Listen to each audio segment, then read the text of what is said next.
Okay, and S is the spring constant, where F is equal to force and S is called spring constant. S को क्या कहते हैं? Spring constant कहते हैं. Where S is equal to spring constant. Spring constant. S is called spring constant. Okay, and it measure the stiffness. जो क्या measure करता है? Stiffness measure करता है. S is the spring constant and it measure the stiffness. अब stiffness क्या होती है? Stiffness का मतलब होता है कि how much force apply on the body and how it is compressed. Okay, वो कितना compressed हो रहा है या कितना expand हो रहा है. That is calculated by the stiffness. Okay, तो स्प्रिंग, सो हम बात कर रहे हैं स्प्रिंग फोर्स की. स्प्रिंग फोर्स में F stand for the force and S is the spring constant and it is also calculate the stiffness. Stiffness means यदि मैंने किसी बॉडी के ऊपर, लेट सपोज यदि मैंने इसके ऊपर कोई फोर्स अप्लाई किया तो ये कितना कंप्रेस हुआ या कितना एक्सपांड हुआ. ठीक है, that is represent the stiffness of this object. वो रिप्रेजेंट करता है इस पर्टिकुलर ऑब्जेक्ट का स्टिफनेस. ठीक है, तो that is calculate by the S and H is, यहाँ पे जो एच लिखा हुआ है मैंने, दैट इज एच. एच यानी कि कितनी डिस्टेंस, कितना डिस्टेंस कंप्रेस हुआ या कितना डिस्टेंस एक्सपांड हुआ, उसको लिख सकते हैं. H is the distance the spring is stretched और compressed. H is the distance, यहाँ लिख लो इसको h, distance, h is the distance the spring is stretched or compressed. The spring is stretched or compressed. Stretched or compressed.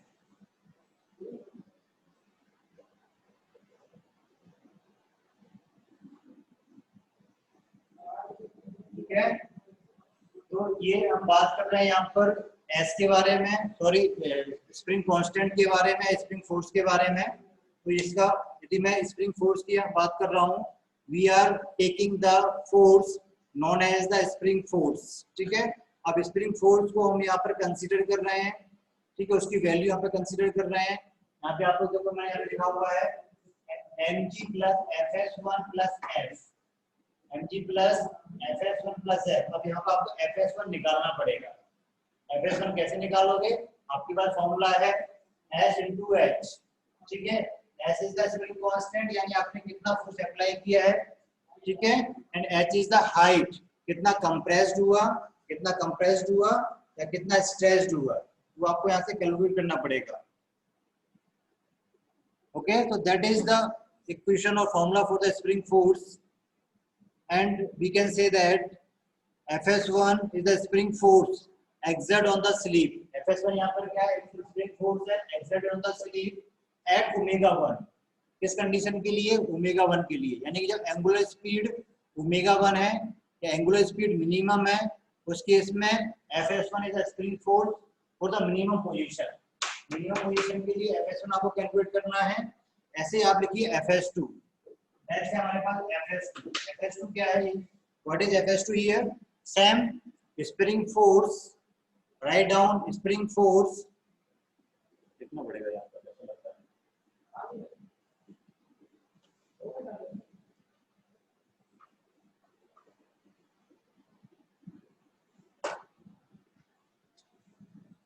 इसके बाद लिख लीजिए Fs1 spring force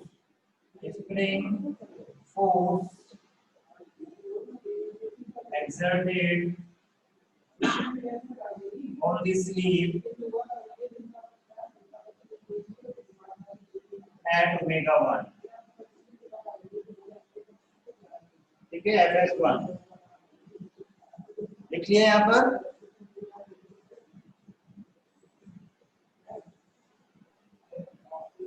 okay, ऐसे लिखिए FS2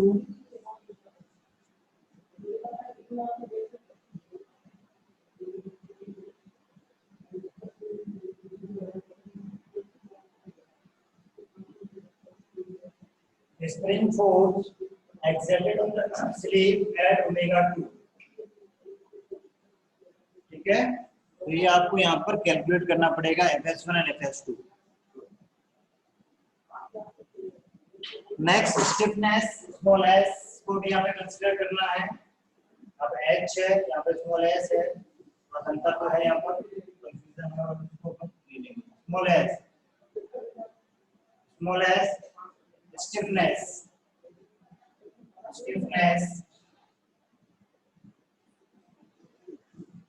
दिख रहा है क्या? ये दिख रहा है। Stiffness S is the stiffness of the spring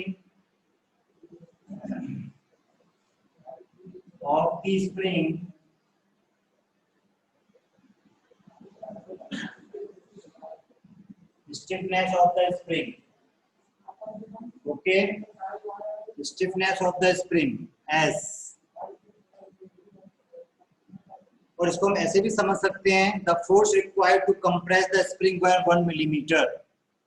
ठीक है, the force required to compress the spring by 1 millimetre.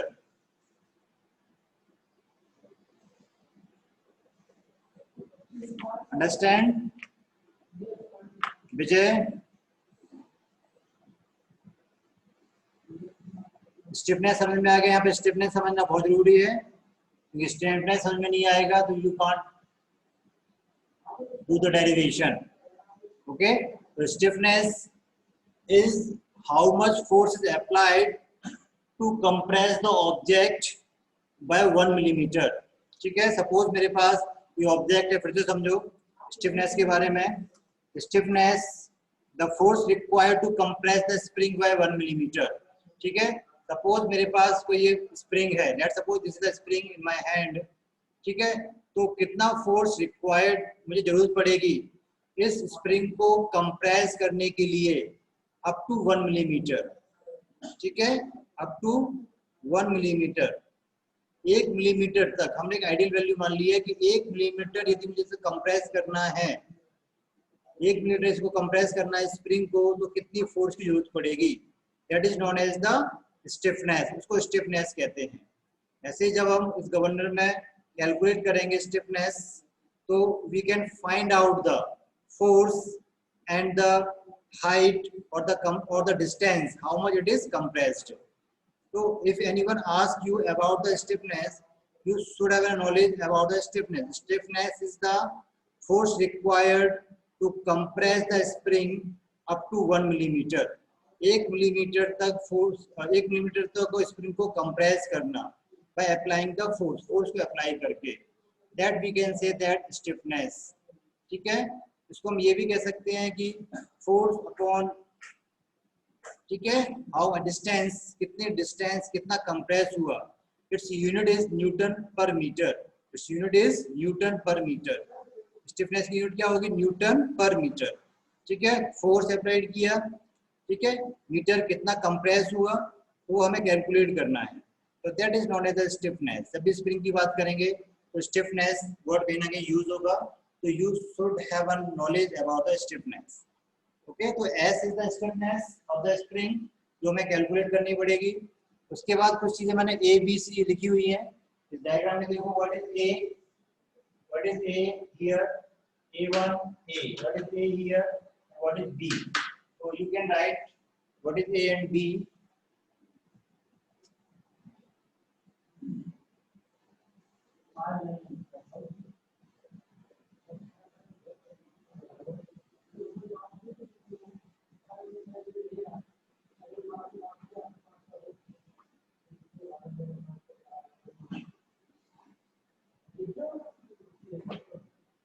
What is A and what is B?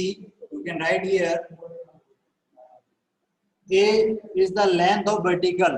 A is the length of vertical. Write down. A is the length of vertical. or A is the length of vertical. You can write here A is equal to length of vertical. Length of vertical. Length of vertical. A is the length of vertical. ठीक है, A क्या है? Length of vertical, या ये भी कह सकते हैं ball arm of the lever in millimeter. Length of ball arm. तो आपने आर्म लगा रखी है बॉल के साथ, उसकी लेंथ है, उसको लिखते हैं और length of ball arm in metre. Length of ball arm in meter. Okay. A is the length of vertical. क्योंकि इसका जो हाइट है वो वर्टिकल है, इसकी एक्सिस है वर्टिकल है, तो वर्टिकल डिस्टेंस. ठीक है. और लेंथ ऑफ बॉल आर्म, जो मैंने आपको आर्म बनाया, दिस इज द आर्म, ये आर्म दिखाई दे रहे हैं, दिस इज द आर्म. तो we can say that this is the length of vertical, this is the length of vertical. ठीक है. And length of ball arm. Ball के साथ जो कनेक्शन है, जो लिंक लगा हुआ है, उसको क्या बोल रहे हैं? मैंने आपको समझाया था गवर्नर वाले केस में. We can say here lower link and the upper link. ठीक है. तो बॉल के साथ जो लिंक है, बॉल के साथ जो आर्म कनेक्टेड है, दैट इज से एज बॉल आर्म. ये जो बॉल आर्म है, ठीक है, इसको इसका जो डिस्टेंस है, इसका हाइट है, उसको हम कंसीडर कर रहे हैं बाय द ए. ठीक है. क्योंकि this is the vertical, so we can say that the vertical distance of the ball arm, which is denoted by the A, okay. SMS, when we discuss about the B stand for length of horizontal, because it is in the horizontal. The axis of this sleeve is horizontal, and we can say that the distance between the ball arm, the center of the roller, and the center of the sleeve, it is equal to B. So write here length of horizontal. Length of horizontal.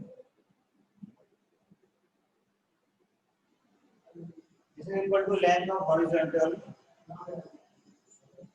This is equal to length of horizontal. B equal to length of horizontal. It may be written as it is the sleeve arm of the lever. It is the sleeve arm or it is the sleeve arm. It is the sleeve arm. It is the sleeve arm. ये क्या है?